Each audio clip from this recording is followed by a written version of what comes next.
आज की वीडियो में हम डोमेन प्रायोरिटाइजेशन के बारे में सीखने वाले हैं कि डोमेन प्रायोरिटाइजेशन का मतलब क्या होता है और क्यों उसकी जरूरत पड़ती है। सबसे पहले हम iOS 14 की बात करते हैं। iOS 14.5 क्या चीज है और इसकी अपडेट से पहले क्या चीजें होती थी और इसके अपडेट के बाद क्या चीजें होने लगी हैं। तो डोमेन प्रायोरिटाइजेशन की चीजें हम समझते हैं। तो iOS 14 से पहले हमारे पास क्या चीजें होती थी, हम पहले ये डिस्कस करते हैं। तो अब आप देख सकते हैं यहाँ पर हमारे पास, जब हम iOS 14 से पहले की बात कर रहे हैं तो हमारे पास डिफरेंट इवेंट्स होते थे। कोई भी हम वेबसाइट पर कोई भी हम सेल्स की कोई चीज बेच रहे होते थे तो हम डिफरेंट इवेंट्स चलाते थे। हम पेज व्यू का चलाते थे, कंटेंट व्यू का चलाते थे, उसके बाद ऐड टू कार्ट का चलाते थे, इनिशियल चेकआउट और परचेज।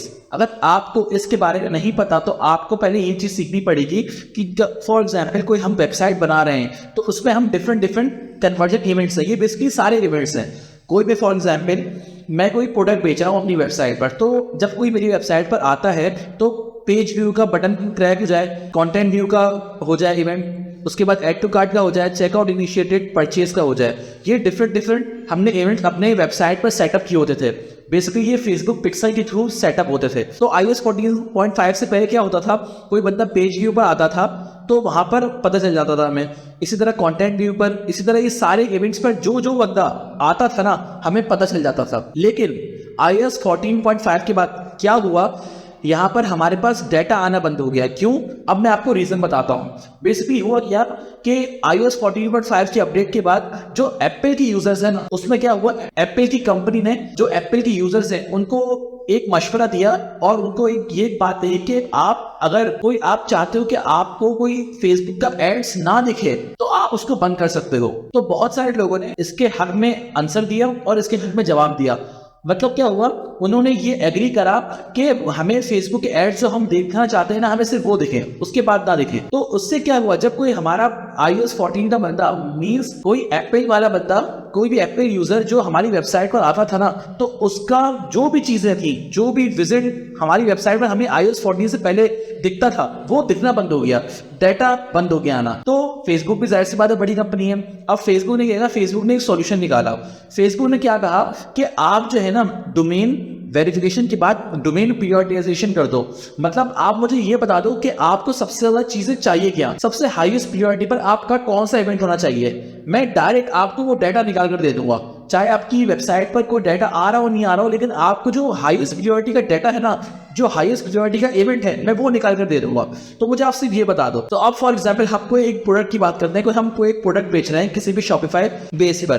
तो उसमें क्या होता है, अब हम क्या कहते हैं कि हमारी हाईएस्ट प्रायोरिटी क्या है, परचेज लेना। तो हम डोमेन प्रायोरिटाइजेशन में हाईएस्ट प्रायोरिटी अपनी परचेज रख लेते हैं। इससे क्या होता है, इससे हमारे पास अगर इसका डाटा सही भी ना आ रहा हो, इसका डाटा भी नहीं आ रहा हो, इसका इनमें से किसी का भी डाटा सही ना आ रहा हो, फिर भी हमारे पास परचेज का डाटा सही आ रहा होगा। क्यों? क्योंकि हमने इसको हाईएस्ट प्रायोरिटी पर रखा हुआ है। इसी को कहते हैं डोमेन प्रायोरिटाइजेशन। iOS 14.5 से पहले इन चीजों की जरूरत नहीं थी, लेकिन iOS 14.5 के बाद अगर आपने ये चीजें नहीं की ना, तो एड्स में आपको एरर दे देगा और एड्स को चलने भी नहीं देगा ये। तो फॉर एग्जांपल हम एक प्रोडक्ट की बात कर रहे हैं, हम एक प्रोडक्ट की सेल चला रहे हैं, परचेज चला रहे हैं, तो हमारी हाईएस्ट प्रायोरिटी क्या हुई, हमारी हाईएस्ट प्रायोरिटी परचेज हुई ना।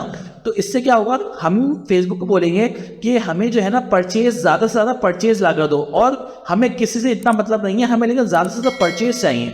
तो हम हाईएस्ट प्रायोरिटी परचेज सेट कर देंगे। उसके बाद लीड, इससे कम कौन सा होगा, चेकआउट इनिशिएटेड। फिर उससे लीस्ट प्रायोरिटी में कौन सा होगा, add to cart, content view, page view. मतलब आपने हाईएस्ट प्रायोरिटी से लोएस्ट प्रायोरिटी पर जाना है। फेसबुक ये कहता है कि आप हाईएस्ट प्रायोरिटी भी बताओ मुझे, उसके बाद लोएस्ट भी प्रायोरिटीज बताओ सारी मुझे, ताकि मुझे पता चल जाए कि स्टेप बाय स्टेप क्या है। जैसे फॉर एग्जांपल हाईएस्ट प्रायोरिटी मेरी परचेज है, उसके बाद फिर मेरी चेकआउट इनिशिएटेड है, मींस कोई बंदा परचेज ना करे, लेकिन उसके बाद फिर हाईएस्ट प्रायोरिटी क्या हो गई, मेरी चेकआउट इनिशिएटेड हो गई, फिर ऐड टू कार्ट हो गई, फिर उसके बाद कंटेंट भी हो गई, इसी तरह लीस्ट प्रायोरिटी पर। तो ये सब सेटअप कैसे करते हैं, सबसे हाईएस्ट प्रायोरिटी में कैसे सेटअप करते हैं, उसके बाद लीस्ट प्रायोरिटी को कैसे सेटअप करते हैं, ये मैं आपको बताने वाला हूं। इससे पहले अगर आपने पिछली वीडियो नहीं देखी डोमेन वेरिफिकेशन की, तो वो जरूर देखें। क्यों? क्योंकि जब तक आपकी डोमेन वेरिफिकेशन नहीं होगी, आप डोमेन प्रायोरिटाइजेशन नहीं कर पाओगे। तो डोमेन वेरिफिकेशन के बाद जो नेक्स्ट स्टेप आता है ना, वो डोमेन प्रायोरिटाइजेशन आता है। वो कैसे करने हैं, चलिए मैं आपको प्रैक्टिकली करके दिखाता हूं डोमेन प्रायोरिटाइजेशन कैसे होती है। तो अब हम प्रैक्टिकली देखते हैं कि हम अपनी डोमेन को प्रियोरिटाइज कैसे कर सकते हैं। फॉर एग्जाम्पल हम कोई भी पिक्सल ले लेते हैं, जैसे मेरे पास ये कार जोन एस सीरीज़ का पिक्सल है। याद रखिएगा, आपने डोमेन वेरिफिकेशन और प्रियोरिटाइज करने से पहले आपने फेसबुक पिक्सल बनाना जरूरी है, जो मैंने पिछली वीडियोस में आपको बताया है। अगर आप इस वीडियो पर डायरेक्ट आए हो ना, तो आप कोशिश करो पहले वो वाली वीडियोस देखो, ताकि पिक्सल आप बनाकर आप डोमेन वेरिफिकेशन कर सको। उसके बाद आज की वीडियो में जब आपको प्रियोरिटाइज करना सिखा रहा हूँ, आप वो कर सको। तो आपने क्या करना है, फेसबुक पिक्सल जो मेरी कार जोन एस सीरीज का पिक्सल है, उस पर मैं गया, मुझे इसकी डोमेन प्रियोरिटाइजेशन करनी है। यहाँ पर मैं क्लिक करूँगा एग्रीगेट इवेंट मेजरमेंट पे क्लिक करूंगा, कॉन्फ़िगर वेब इवेंट्स पे क्लिक करूंगा। उसके बाद मेरी कौन सी डोमेन थी जो मैंने आपको बताई थी, carzonepk.com। फॉर एग्जाम्पल मुझे इसको प्रियोरिटाइज करना है। अब मैंने इस पर क्लिक किया, मैनेज इवेंट्स पे क्लिक किया, उसके बाद एडिट पर क्लिक करने के बाद इसको मैं सबसे पहले डिलीट कर देता हूँ, ताकि मैं आपको सही से समझा सकूँ कि आप इवेंट कैसे ऐड कर सकते हो और प्रियोरिटाइज कैसे कर सकते हो। जैसा कि मैंने आपको बताया था कि सबसे पहला हमारा हाईएस्ट प्रायोरिटी क्या होगा, परचेज। तो हम सबसे पहले परचेज का बनाते हैं। ऐड इवेंट पे क्लिक किया मैंने, हमारी फेसबुक पिक्सल कौन सा है, Carzone S series pixel. Choose event, event क्या है हमारा, हाईएस्ट प्रायोरिटी क्या है, यहाँ पर हमारा परचेज है। तो परचेज जहां भी आपको दिख रहा है, परचेज आप इजिली क्लिक कर लोगे परचेज पर। परचेज से मैंने क्लिक कर लिया। उसके बाद हमारा इससे लीस्ट प्रायोरिटी कौन सा होगा, हमारा होगा checkout initiated. Checkout initiated same pixel मैंने कनेक्ट करना है, Carzone series pixel checkout initiated. मैं सर्च कर लेता हूँ, इनिशिएट चेकआउट पर क्लिक कर लिया, 2 हमारे पिक्सल रेडी हो गए। उसके बाद इवेंट पे क्लिक किया मैंने। इसी तरह मैं सारे प्रियोरिटाइज कर दूंगा।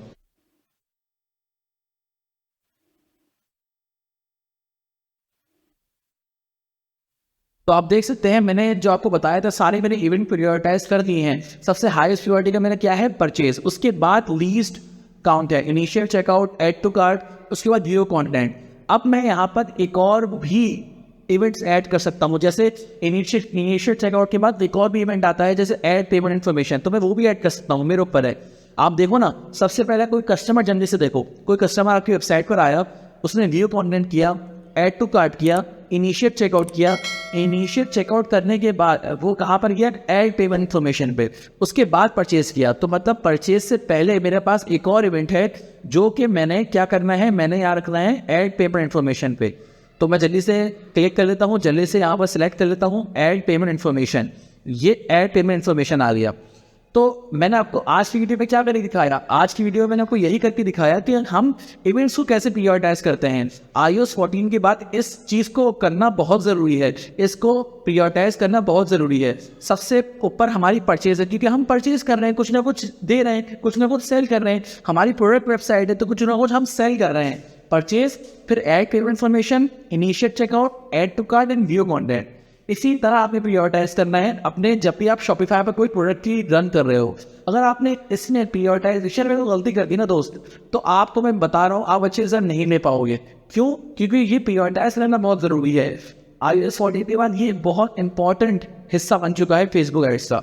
मैं मिलता हूँ फिर आपको नेक्स्ट वीडियोज़ में, तब तक के लिए खुदा हाफिज़।